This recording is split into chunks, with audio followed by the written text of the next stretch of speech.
আসসালামু আলাইকুম ভিউয়ার্স। আজকে আপনাদের কাছে একদম সম্পূর্ণ নতুন একটি রেসিপি নিয়ে হাজির হয়েছি। আমি ইজ কুকিং ম্যান। ভিউয়ার্স, আমি আপনাদেরকে 100% সিউর দিয়ে বলতে পারি এর আগে আপনি এরকম রেসিপি কখনো দেখেননি। ইনফ্যাক্ট কখনো আপনি খানওনি। এতে যে কত রকমের পুষ্টিগুণ রয়েছে তা আপনারা না খেলে এবং না ব্যবহার করলে বুঝতেই পারবেন না। তো চলুন আমরা রেসিপিটি দেখে নেই। অবশ্যই আপনারা বাসায় ট্রাই করবেন। কারণ এটা দেখতে যতটা সুন্দর তার চেয়ে হাজার গুণ বেশি খেতে মজার। গাইজ, এই রেসিপিটির নাম হচ্ছে, আপনারা কেউ বলতে পারেন আম চিতল, অথবা আপনারা কেউ বলতে পারেন আমের প্যানকেক। তো প্রথমে বন্ধুরা আমি ছোট্ট একটি আম নেব। আম নেওয়ার পরে আমি আমটি প্রথমে চিলে নেব।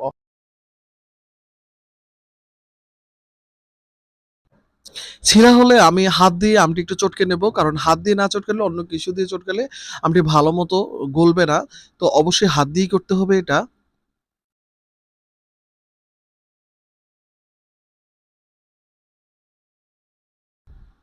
আমি এটা হাত দিয়ে ভালো মতো চটকালাম। চটকানোর পরে এবার আমি এতে অ্যাড করে নেব হাফ কাপ পরিমাণ দুধ।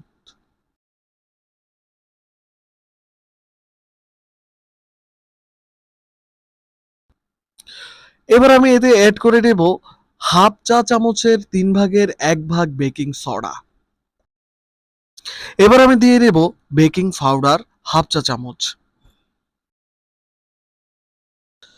একটা হ্যান্ড উইকের মাধ্যমে আমি সবটা ভালো মতো মিশিয়ে নেব। পুরোপুরি মিশানো হলে এবার আমি এতে অ্যাড করে নেব 1.5 টেবিল চামচ চিনি। এবার আমি ততক্ষণ পর্যন্ত হ্যান্ড উইকের সাহায্যে মিশিয়ে নেব যতক্ষণ না চিনিটা না গলে। চিনিটা গলে এলে এবার আমি এতে অ্যাড করে নেব 2 টেবিল চামচ ময়দা। আমি আবারও একটি হ্যান্ড উইক দিয়ে ভালো মতো ময়দাটা মিশিয়ে নেব। সুন্দর মতো পুরোটা মেশানোর পরে এবার আমি দিয়ে দিলাম অল্প লবণ, এবং লবণ দিয়ে এরপর আমি একটা ডিম ফাটিয়ে দিয়ে দিব। এবার আমি ডিমটা ভালো মতো হ্যান্ড উইক দিয়ে গলিয়ে নেব, পুরোটার সাথে মিশিয়ে নেব, যাতে কোনো জায়গায় কোনো শক্ত ভাব না থাকে। এরপর আমি চুলায় একটি প্যান বসিয়ে নেব। এবার প্যানের মধ্যে আমি অল্প তেল দিয়ে নিব। অবশ্যই এটা অল্প তেলের মধ্যে করতে হবে, অথবা আপনারা ব্রাশ দিয়ে চাইলে অয়েল ম্যাসেজ করে নিতে পারেন। এবার আমি আমচি তুলের মূল মাখানোটা ছাড়বো।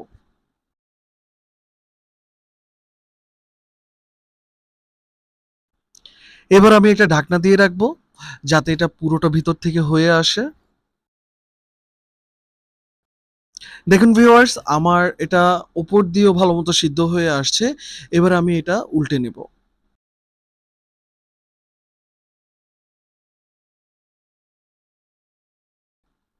দেখুন, আপনারা আমচি তুলো বলতে পারেন, অথবা আপনারা আম প্যানকেকও বলতে পারেন। তো এটা এত স্পঞ্জি হয়েছে যা বলার বাহিরে। আমার তো দেখতে মানে মাশাআল্লাহ খুবই সুন্দর হয়েছে, এবং এটা খেতে যে কি সুস্বাদু হয়েছে যা বলার বাহিরে। তো এটা আমরা সবসময় খাই প্রায় টাইমে আমের এই সৃজনে, অথবা আমি আমার ভাগ্নিকে বা বাচ্চারা যারা আছে তাদেরকেও দেই। এটা ওরা খুবই পছন্দ করে, আর অবশ্য আমারও খুব পছন্দের। তাই আপনাদের সাথে শেয়ার করলাম। তো ভিউয়ার্স, এটা অনেক স্পঞ্জি হয়েছে, অনেক সফট হয়েছে। এবার আমি আম চিতলটা নামিয়ে নেব। নামানো হয়ে গেলে বন্ধুরা, এবার আমি সেম প্রসেসে একইভাবে আবার অন্যটি দিয়ে দিব।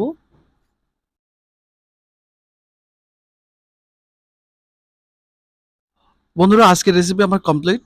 দেখুন খুবই সুন্দর হয়েছে, যা দেখতে এবং খেতে দুটোই খুবই মজা। তো দেখুন বন্ধুরা, এটা সুপার সফট হয়েছে, একবারে যাকে বলে স্পঞ্জি।